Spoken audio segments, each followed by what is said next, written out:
Hey, Star Wars fans, if there's still any of you left out there, are you ready for the JJ cut?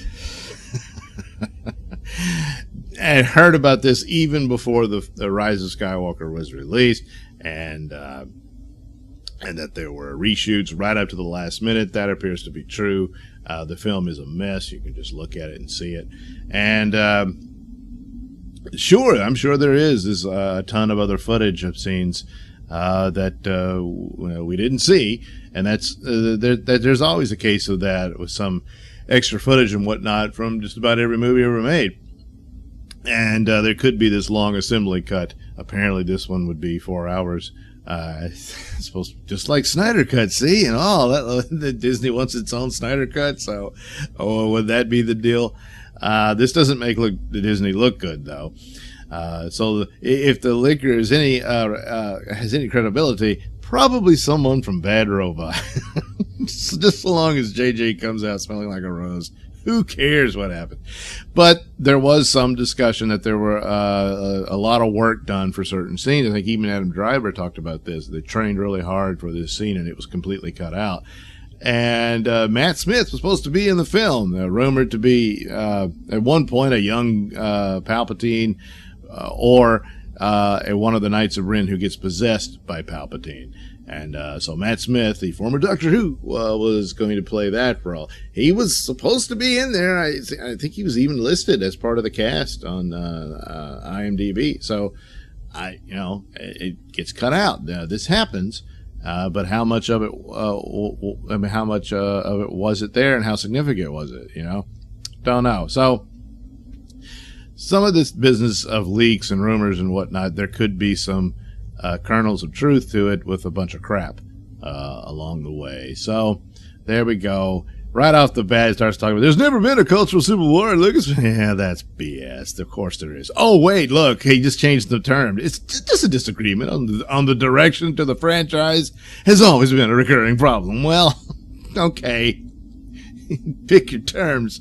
The result's the same. Oh, Kathy doesn't hate Favreau. She actually wants him to succeed her. Yeah. No, I don't believe that. He may or may not take the position. And Filoni's not interested in being the leader. It might be true. He just wants to work on the story. So, I'll leave a link for this. You want to go through it. It goes over the whole operations for it, and boy, Abrams tried, but they knocked him down and stuff like that, and different ideas, especially about Finn possibly being a Jedi, and said, they knocked it down. Probably some truth to that. There's in Force Awakens, there's some telltale signs that there's something very special about him, with Kylo staring at him like that and all that. Oh, that was just he knew he was about to betray the First Order, and then does nothing about it.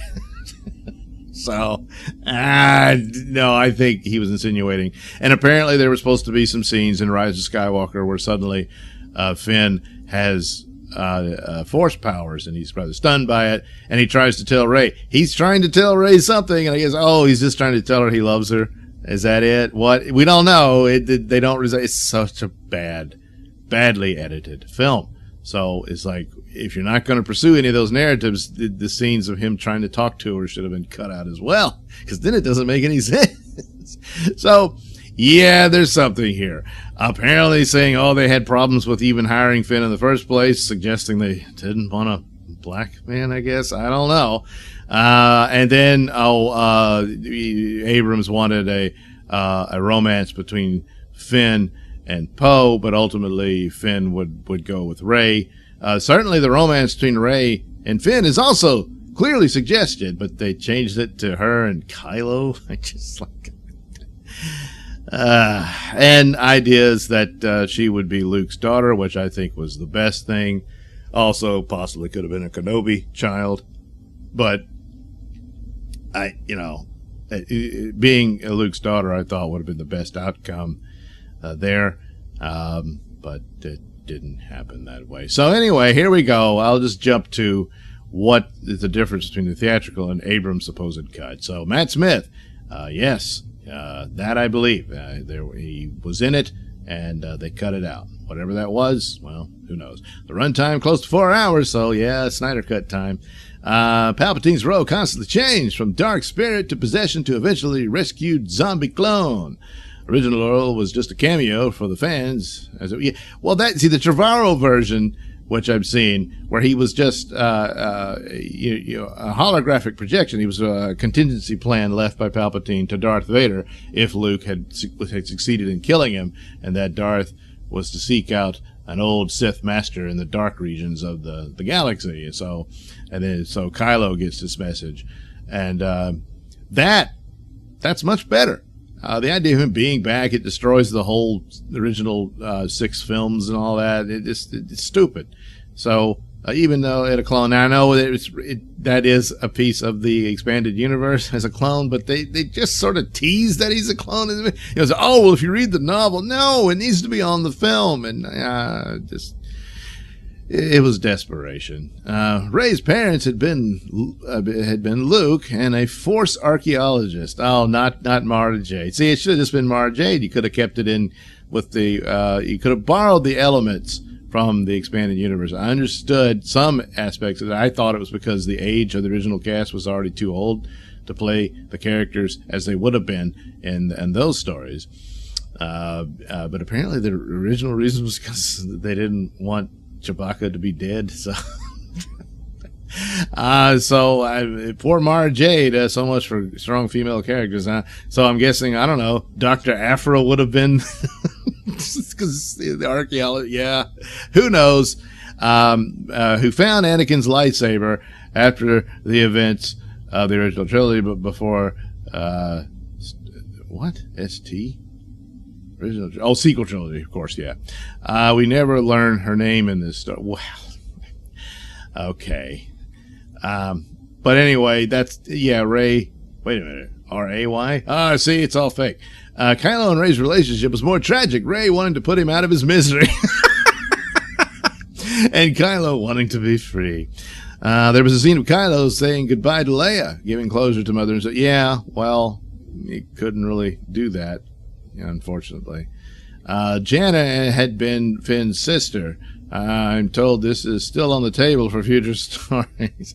They were separated when they were kidnapped. Their last names were once Galfridian. Okay. Much of Rose's subplot was dedicated to figuring out how to outsmart the First Order. Rose and Jannah had a third act subplot of converting the jammer into the beacon to alert the galaxy for the final battle. They become close. Well, Pride originally sold out the First Order to the Resistance. The oldest of the old guard, tired of following children, Hux and Kylo work together to find out who the spy is by leaking false information. Hux kills Pride. Coruscant was a key world for conflict between the First Order and Resistance. Yeah, you would think so. Several flashbacks to Luke's life before the sequels. Luke had been looking for Mortis through Octu. Well, Luke and Kylo would have a proper duel on Mortis. This scene was based off their confrontation and DOTF.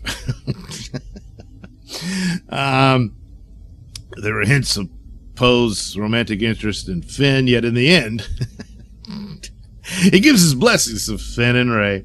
Poe would end up convincing bounty hunter Zori to aid the fight with her fellow bounty hunters. The two become mutually interested in the other. So, Poe's bi, or pansexual. I know bi refers to binary, and that's bad. So, he's like Lando is now, except I guess he's not interested in droids. Anyway, or maybe he is. BB-8. Oh boy! Final battle for the Resistance takes place over a giant docking bay with the First Order fleet on Coruscant. Finn leads the assault to the beacon that will call the cavalry with Rose and Jannah. He would have been wielding a green lightsaber. See? Yeah. Unknown if it was Luke's lightsaber or an Abrams Deus Ex Machina. Yeah. The mystery box. The message to the galaxy, as Leia's call to hell from The Last Jedi that BB-8 recorded. Sith troopers are actually clones mixed with Phasma's DNA. Oh, well, you bring the tea. There's an ECT. He did say he wanted to tie in all the movies within it, and so clones would come in, but it's only like a tease that, that Snoke was a bunch of clones, And so apparently so is Palpatine. But really all the tease does is suggest that Snoke was a clone of somebody, I guess Palpatine, I don't know, that they used. Yeah, that's really bad. Finn leads a stormtrooper rebellion of normal stormtroopers versus his trooper. Yeah, that would have been cool. It makes sense for his story, you know, but didn't flesh that out. Wasted him on stupid clown crap in Last Jedi. Rey offers Kylo her hand for redemption. A parallel contrast to this offering in Last Jedi, Kylo rejects it. He thanks her for caring. Aww. Rey and Kylo have their final battle. Knights of Ren would help. Finn arrives to fight them, and Kylo with Rey. Knights of Ren would be killed. Kylo accepts his defeat and returns to the light as he dies. Ben would have appeared as a Force ghost with his mother and made amends to Rey silently. Anakin's Force ghost would have appeared with the younger Force ghosts of Luke and Leia to say goodbye forever. The Resistance gang would have celebrated on Tatooine at the Lars homestead. Finn and Rey watching the sunrise, hand in hand with Janna, Rose, Poe, Zori, Chewie, and the droids. Yeah, I heard that there was scenes shot for Anakin, but all we get is a brief voiceover. So, is it better? Well, maybe, but that doesn't say much because again, it's too late. Fan service. Yeah. Learn how to run a business, people. Will the Abrams cut ever get released? Not sure. Heard some talk about it, but Bob Chapek has had his hands full and is rather cheap. Well, a little short on cash now. I also don't see a high fan campaign for this ever happening like the Snyder Cut. No. Personally, I favored Collins in it. Yeah. All right, so could it be true? Yeah, somewhat. Some of this, though, yeah. And there's the line in here where JJ wanted to work with George, but it didn't work out when George walked. He didn't walk. He was pretty much forced out. He gave them an outline for the trilogy, and they bought it to shut it up and threw it in the trash. So anyway, gee, who's the source? Again, probably Bad Robot. If you're to take any credibility with this, some of it could be just cobbled together stuff that everyone's already heard. And that's that. So, I don't care. Release a JJ cut. It's too late. It's not going to do anything. And that's that. Last Jedi was a hydrogen bomb in the franchise. And the only hopeful sign was Mandalorian, and for a moment there, Star Wars was back, and they pooped the bed again. Yeah. Oh, but there's no Civil War. It's just a disagreement. Anyway, make of it what you will. There's a bunch of it here. It would have taken too long to go through it, so I'll leave the link, and you can check that out. If you really want to. So, there you go. How about that, huh? Release the JJ cut? If you want to. Who cares?